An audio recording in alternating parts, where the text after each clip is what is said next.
First question is it possible to add three vectors of equal magnitudes but different directions to get a null vector? Illustrate with a diagram.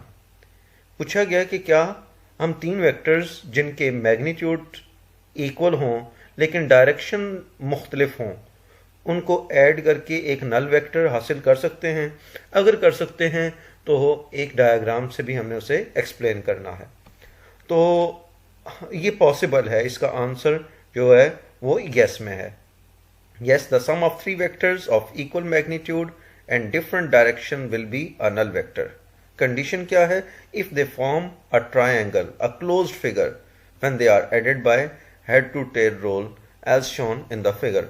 जो figure में आप देख सकते हैं कि एक vector A है, दूसरा वेक्टर बी और तीसरा वेक्टर सी, तीनों को हेड टू टेल रूल की मदद से ऐड किया गया है। इसमें बी वेक्टर की टेल वेक्टर ए के हेड के साथ, वेक्टर सी की टेल वो बी के हेड के साथ ज्वाइन की गई है और ये तीनों मिला दिए गए हैं। और जब हमने इनको ऐड कर दिया है तो यहाँ रिजल्टेंट वेक्टर 0 है, क्योंकि इन्होंने क्लोज्ड फिगर बनाई है। जब भी वेक्टर्स एक क्लोज्ड फिगर बनाएंगे ऐड करते हुए तो इनका रिजल्टेंट 0 होता है। In this case, head of the last vector coincides with the tail of first vector A, hence A plus B plus C is equal to null vector. Question number 2. The magnitudes of three vectors are 2 cm, 3 cm and 5 cm respectively. The directions are at your disposal. Can these vectors be added to yield 0? Illustrate with a diagram. Question है कि तीन vectors हैं जिनके magnitudes 2 centimetre, 3 centimetre और 5 centimetres हैं और इनकी direction आप अपनी मर्जी से रख सकते हैं। कहते हैं कि क्या इन वेक्टर्स को ऐड करके रिजल्टेंट 0 आ सकता है? आ सकता है तो डायग्राम से बताएं। तो इसमें दो तरीके हैं, इनका रिजल्टेंट 0 हो सकता है। पहला तरीका यह है कि हम तीन वेक्टर्स इस तरह से कंसिडर करें कि वो एक क्लोज्ड फिगर यानी एक ट्रायंगल बना रहे हों। जैसे ये पहला वेक्टर ए 2 सेंटीमीटर, दूसरा बी वेक्टर 3 सेंटीमीटर और थर्ड वेक्टर सी, आप इनको इस तरह से ज्वाइन करें कि ये क्लोज्ड ट्रायंगल बना दें तो इनका रिजल्टेंट 0 होगा। दूसरा मेथड वो ये है कि हम तीन वेक्टर्स कंसिडर कर लेते हैं। एक वेक्टर ए वो भी एक्स एक्सिस के अलोंग 2 सेंटीमीटर, दूसरा वेक्टर बी 3 सेंटीमीटर, इसे भी पॉजिटिव एक्स एक्सिस के अलोंग कंसिडर करते हैं। अब ये दोनों वेक्टर्स ऐड होके एक वेक्टर जो बना रहे हैं वो 5 सेंटीमीटर का है अलोंग एक्स एक्सिस।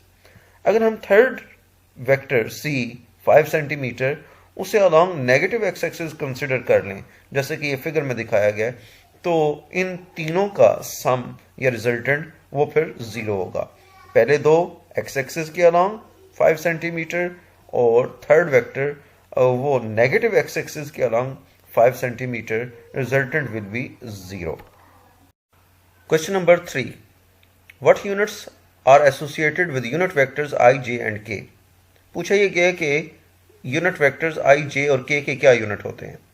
तो हमें पता है कि एक यूनिट वेक्टर वो एक वेक्टर को उसके मैग्नीट्यूड से डिवाइड करके हासिल होता है। For example A hat is equal to A vector by magnitude of A. तो क्योंकि ये सेम क्वांटिटीज की रेशो है लिहाजा इसके कोई यूनिट्स नहीं होते। तो आंसर है there a unit vector has no units and dimensions as it is ratio of vector and its magnitude having the same units. Therefore, no units are associated with the unit vectors I, J and K which represent the direction of x, y and z axis respectively. Question number 4. Can the scalar product of two vectors be negative? Provide a proof and give an example. Question number 4 में ये कहा गया है कि क्या scalar product दो vectors की वो नेगेटिव हो सकती है, उसका प्रूफ दें और एक एग्जांपल दें। तो स्केलर प्रोडक्ट नेगेटिव हो सकती है दो वेक्टर्स की अगर उनके दरमियान एंगल 90 से ग्रेटर हो। Yes, the scalar product of two vectors can be negative if the angle between them is greater than 90 degree. क्योंकि हम जानते हैं कि दो वेक्टर्स उनकी स्केलर प्रोडक्ट का formula a dot B is equal to A B cos theta होता है। अगर तो दो वेक्टर्स एंटी पैरेलल हैं यानी एंगल उनके दरमियान 180 डिग्री है तो हम cos 180 डिग्री लिखेंगे और cos 180 डिग्री की वैल्यू -1, लिहाजा scalar product a dot B is equal to -ABI है। अब इसकी एक प्रैक्टिकल एग्जांपल वो भी हम डिस्कस करते हैं। आप जानते हैं कि वर्क डन का formula W is equal to F dot D है, यानी वर्क भी एक स्केलर प्रोडक्ट है फोर्स और डिस्प्लेसमेंट की। और अगर हम फ्रिक्शन की वजह से वर्क कैलकुलेट करें तो उसकी वैल्यू नेगेटिव आती है, क्योंकि फ्रिक्शन की फोर्स हमेशा डिस्प्लेसमेंट के अपोजिट एक्ट करती है। फिगर में आप देख सकते हैं कि एक ब्लॉक पर फोर्स लगाई गई है और वो उस फोर्स की डायरेक्शन में मूव करता है। डिस्प्लेसमेंट इस पुशिंग फोर्स की डायरेक्शन में है, लेकिन फ्रिक्शन की फोर्स वो इसके अपोजिट एक्ट करेगी, लिहाजा फ्रिक्शन की फोर्स और डिस्प्लेसमेंट के दरमियान एंगल 180 डिग्री होगा। हम लिखेंगे W is equal to F D cos 180 degree और cos 180 डिग्री की value -1। Therefore, work done by the frictional force is negative. W is equal to -FD.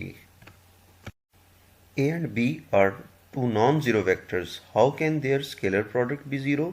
And how can their vector product be zero? Question number 5 में ये कहा गया कि A और B दो non-zero vectors हैं, उनकी स्केलर प्रोडक्ट वो कैसे ज़ीरो होगी और कब उनकी वेक्टर प्रोडक्ट ज़ीरो होगी। तो पहले हम स्केलर प्रोडक्ट की बात करते हैं। स्केलर प्रोडक्ट कब ज़ीरो होगी? जब वो दो वेक्टर्स एक दूसरे के परपेंडिकुलर हों।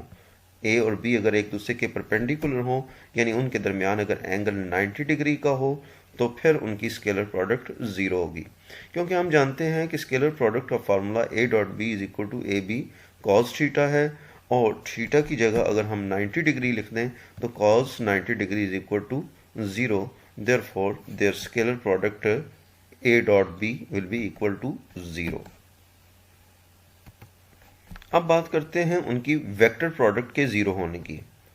वेक्टर प्रोडक्ट तो वेक्टर्स की तब ज़ीरो होगी जब या तो वो दोनों वेक्टर्स पैरेलल हों, जैसे ये पहले दो वेक्टर A और B ब्लू एरो से दिखाए गए पैरेलल हैं, या दो वेक्टर्स एंटी पैरेलल हों, जैसे A और B दिखाए गए हैं, ये एंटी पैरेलल हैं, इनके दरमियान एंगल 180 डिग्री है। तो दोनों केसेस में वेक्टर प्रोडक्ट ज़ीरो होगी, क्योंकि वेक्टर प्रोडक्ट की definition A cross B is equal to A B sine theta into N hat है। अगर तो दोनों वेक्टर्स पैरेलल होते हैं यानी उनके दरमियान एंगल 0 डिग्री होता है तो फिर उसका magnitude A B sine 0 degree आएगा और साइन 0 डिग्री की वैल्यू 0 है, लिहाजा वेक्टर प्रोडक्ट 0 होगी। और अगर दो वेक्टर्स एंटी पैरेलल हैं, जैसे कि ए और बी दिखाए गए हैं, एंटी पैरेलल हैं, इनके दरमियान एंगल 180 डिग्री है, तो अब भी इनकी वेक्टर प्रोडक्ट 0 होगी, क्योंकि साइन 180 डिग्री की वैल्यू भी 0 है। यहाँ एक बात का ख्याल ये रखना ज़रूरी है कि वेक्टर प्रोडक्ट क्योंकि एक वेक्टर क्वांटिटी है वो 0 नहीं हो सकती, हाँ उसका मैग्नीट्यूड 0 हो सकता है। वेक्टर प्रोडक्ट नल वेक्टर होगी लेकिन उसका मैग्नीट्यूड वो 0 हो सकता है। Question number 6, suppose you are given a non-zero vector A. The scalar product of A with an unknown vector B is 0. Likewise, the vector product of A with B is 0. What can you conclude about B? Question है कि आपके पास एक non zero vector A है, उसकी scalar product एक और vector B जो कि अननोन है उसके साथ 0 है, और वेक्टर A की वेक्टर प्रोडक्ट B एक दूसरे वेक्टर B के साथ 0 है। तो हम B के मुतल्लिक क्या कहेंगे कि B कैसा वेक्टर है? इसका आंसर है कि B is a null vector. B अगर नल वेक्टर होगा तब भी इसकी स्केलर प्रोडक्ट B और वेक्टर प्रोडक्ट B वो दूसरे वेक्टर B के साथ A के साथ 0 होगी। हम जानते हैं कि scalar product A dot B is equal to A B cos theta है, और अगर बी वेक्टर एक नल वेक्टर है तो उसका मैग्नीट्यूड 0 पुट करें तो ए डॉट बी की वैल्यू 0 आएगी। वेक्टर प्रोडक्ट का magnitude A cross B magnitude is equal to A B sine theta है। अगर वेक्टर बी उसका मैग्नीट्यूड 0 है तो क्रॉस प्रोडक्ट का मैग्नीट्यूड भी 0 होगा। तो पता ये चला कि एक वेक्टर ए की वेक्टर बी के साथ स्केलर प्रोडक्ट बी और वेक्टर प्रोडक्ट दोनों उस वक्त 0 होती हैं जब बी वेक्टर एक नल वेक्टर हो। Next question, question number 7। Why a particle experiencing only one force cannot be in equilibrium? कि क्यों एक पार्टिकल जिस पर सिर्फ एक फोर्स एक्ट कर रही है वो इक्विलिब्रियम में नहीं हो सकता। इसकी वजह यह है, कोई बॉडी सिंगल फोर्स की वजह से इक्विलिब्रियम में इसलिए नहीं होगा कि सिंगल फोर्स वो उसको उसमें एक्सेलरेशन पैदा करती है। फॉर एग्जांपल ये फिगर बी अगर आप देखें तो इसमें एक स्फीयर के ऊपर, एक बॉडी के ऊपर राइट साइड से एक फोर्स लग रही है, एक सिंगल फोर्स है, ये फोर्स इसमें एक्सेलरेशन पैदा कर देगी। लेकिन अगर इस ऑब्जेक्ट के ऊपर दो इक्वल फोर्सेस एक्ट कर रही होती, एक राइट साइड से और एक लेफ्ट साइड से फोर्स एक्ट कर रही होती, दोनों का मैग्नीट्यूड अगर इक्वल होता तो ये दोनों फोर्सेस एक दूसरे को बैलेंस कर देती, इनका सम 0 होता और पार्टिकल इक्विलिब्रियम में हो सकता था। तो हमें ये पता चला कि कोई भी ऑब्जेक्ट एक सिंगल फोर्स की वजह से इसलिए इक्विलिब्रियम में नहीं हो सकता क्योंकि वो फोर्स उसमें एक्सेलरेशन पैदा कर सकती है। अगर एक से ज़्यादा फोर्सेस होंगी तो Newton first condition of equilibrium के मुताबिक उनका सम 0 हो सकता है और बॉडी इक्विलिब्रियम में हो सकता है।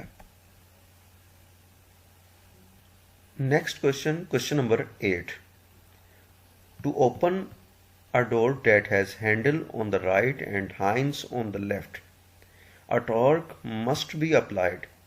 Is the torque clockwise or counterclockwise when viewed from above? Does your answer depend on whether the door opens towards or away from you? कहा गया कि एक डोर जिसका हैंडल राइट साइड पे है और हाइंज लेफ्ट साइड पे है, उसके ऊपर टॉर्क अप्लाई किया जाएगा ताकि उसे खोला जा सके। पूछा यह गया कि टॉर्क वो क्लॉकवाइज होगा या एंटी क्लॉकवाइज होगा जब आप उसको ऊपर से देखें, और क्या आंसर जो है वो डिपेंड करता है कि डोर आपकी तरफ खुलता है या आपसे अवे ओपन होता है। तो ये हमने बताना है।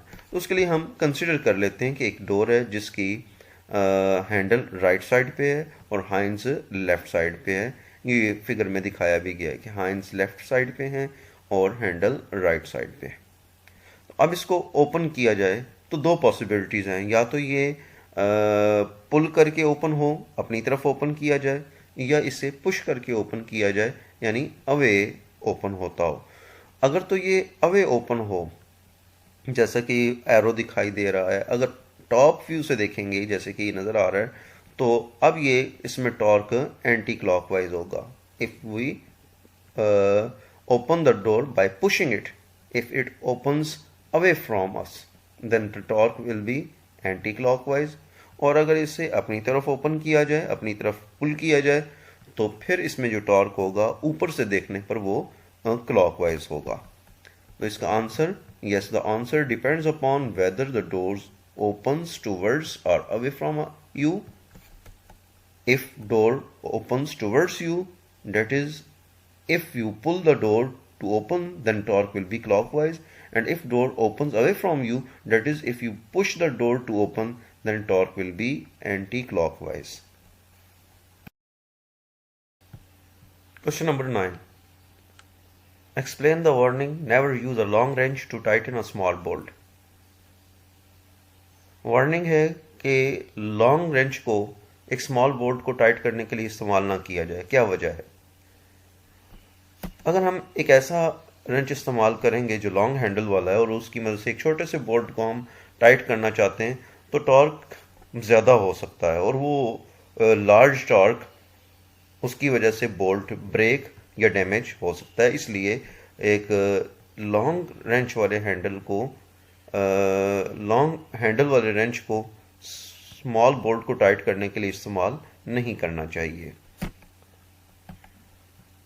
When we tighten or loose a bolt with a wrench, we in fact apply a torque on the bolt.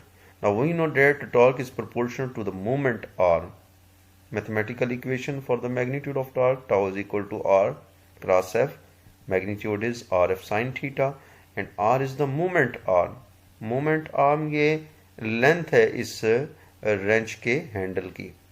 जितना ये लॉन्ग होगा तो थोड़ी सी फोर्स लगाने पर भी ज़्यादा टॉर्क पैदा होगा।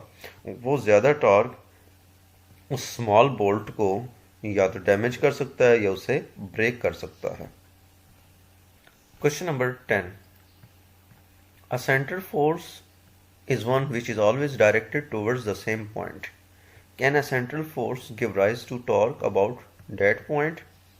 कहा गया कि एक सेंट्रल फोर्स वो होती है जो हमेशा एक ही पॉइंट की तरफ एक्ट करती है, और क्या सेंट्रल फोर्स की वजह से टॉर्क उस पॉइंट के गिर्द पैदा हो सकता है?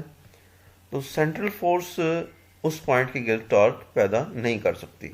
No, a central force can not give rise to the torque. Reason, because it acts parallel to the movement arm. Central force की डायरेक्शन मूवमेंट आर्म के पैरेलल या एंटी पैरेलल होती है, इसलिए टॉर्क पैदा नहीं हो सकता। कैसे, इसको एक्सप्लेन करते हैं हम एक एग्जांपल से। कंसीडर कर लें कि ये फिगर में हम दिखा रहे हैं एक सेंट्रल फोर्स एक्ट कर रही है अर्थ के ऊपर सन की वजह से। सन की ग्रेविटी की फोर्स अर्थ के ऊपर एक्ट कर रही है और इसकी डायरेक्शन हमेशा टूवर्ड्स द सेंटर ऑफ सन ही रहेगी। या कोई और एग्जाम्पल हम कंसिडर कर लेते हैं, किसी ऑब्जेक्ट को, किसी स्टोन को एक स्ट्रिंग की मदद से अगर आप सर्कल में रिवॉल्व करवाते हैं, उसके ऊपर सेंट्रीपिटल फोर्स हमेशा उस सर्कल के सेंटर की तरफ एक्ट करती है, ये भी सेंट्रल फोर्स कहलाती है। तो हमने जो एग्जांपल कंसिडर की है वो अर्थ के ऊपर सन की ग्रेविटेशनल फोर्स है। तो अर्थ पर सन की ग्रेविटेशनल फोर्स वो टूवर्ड्स द सन एक्ट करेगी, ये फोर्स की डायरेक्शन दिखाई गई है। अब अर्थ तो रिवॉल्व कर रही है सन के अराउंड, लेकिन इसकी वजह से टॉर्क पैदा नहीं होता। ऐसा नहीं होता कि अर्थ की वेलोसिटी, एंगुलर वेलोसिटी वो बढ़ती ही चली जाए या कभी कम होती चली जाए, इस पर टॉर्क एक्ट नहीं होता। वजह यह है कि फोर्स ये पोजीशन वेक्टर आर के एंटी पैरेलल एक्ट कर रही है। टॉर्क का फार्मूला है tau is equal to R cross F. Tau is equal to R F sine theta. यहाँ थीटा की जगह एंगल जो है वो 180 डिग्री है। Force towards the centre of sun act कर रही है, जबकि पोजीशन वेक्टर या मूवमेंट आर्म जो है वो सन से अर्थ तक है। तो दोनों के दरमियान angle 180 degree and sine 180 degree is equal to 0। Tau is equal to 0 and torque due to central force is 0. Therefore, torque due to all the central forces is 0 because they always act parallel or anti-parallel to the moment arm.